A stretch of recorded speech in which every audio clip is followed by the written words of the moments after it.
Boxing റിങ്ങിൽ ചെന്ന് കഴിഞ്ഞാൽ സാധാരണ നമ്മൾ ഗാർഡ് വെക്കണം. ഗാർഡ് വെച്ചിട്ട് നമുക്ക് എന്ത് ചെയ്യാൻ പാടുള്ളൂ? പഞ്ച് ചെയ്യാൻ പാടുള്ളൂ. അല്ലെങ്കിൽ എപ്പോൾ പഞ്ച് കിട്ടി നോക്കിയാൽ മതി. പക്ഷെ ആൾ ഇങ്ങനെ നിങ്ങൾ ശ്രദ്ധിച്ചോട്ടാ, എന്തുകൊണ്ടായിരിക്കും? ആൾക്ക് അത്ര കോൺഫിഡന്റ് ആണ്.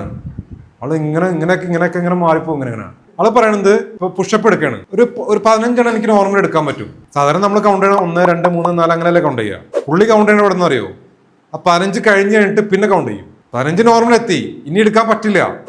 ആ ഒരു അവസ്ഥയിലെത്തും പുള്ളി കൗണ്ടിങ് സ്റ്റാർട്ട് ചെയ്യും. അത് പിന്നെ പെയിനാണ്, പിന്നെ പ്രഷറാണ്, ടെൻഷനാണ്. ഇത് എത്തൂല. കാരണം പിന്നെ നമ്മൾ കൗണ്ട് ചെയ്യുമ്പോൾ നമ്മൾ 1, 2, 10 എത്തിക്കണം. ആ ഒരു കൺസെപ്റ്റിലായിരിക്കും, എത്താൻ പാടാണ്. അപ്പൊ അവിടെ ശരിക്കും സ്ട്രെച്ചിങ് ആണ് നടക്കണം. ആ സ്ട്രെച്ചിങ് നടക്കണം. അതിനാണ് പറഞ്ഞത് ടൈം കൃത്യമായിട്ട് അലോട്ട് ചെയ്യുക. ആ അലോട്ടുള്ള ടൈമിൽ നമ്മൾ എന്ത് ചെയ്യാൻ പറ്റണം? നമ്മൾ സ്ട്രെച്ച് ചെയ്യുക, പരമാവധി സ്ട്രെച്ച് ചെയ്യുക. ആ സ്ട്രെച്ച് ചെയ്ത് കഴിയുമ്പോൾ ഇപ്പൊ ഈ 15 നോർമലി എത്തുന്ന ആള് ഒരു 20 എത്തില്ലേ, 5 എക്സ്ട്രാ. അപ്പൊ കുറച്ച് സമയമായിരിക്കും നമുക്ക് കിട്ടുക. അവിടെ രണ്ടാമത്തെ തവണ അത് കൂടുതൽ കിട്ടും. നമ്മുടെ എഫിഷ്യൻസി കൂടിക്കൊണ്ടിരിക്കുകയാണ്. അപ്പൊ നമ്മുടെ ബെസ്റ്റ് വെർഷനോട്ട് വരെയാണ്. നമ്മൾ സ്ട്രെച്ച് ചെയ്താലാണ് ബെസ്റ്റ് വെർഷനോട്ട് വരുള്ളൂ.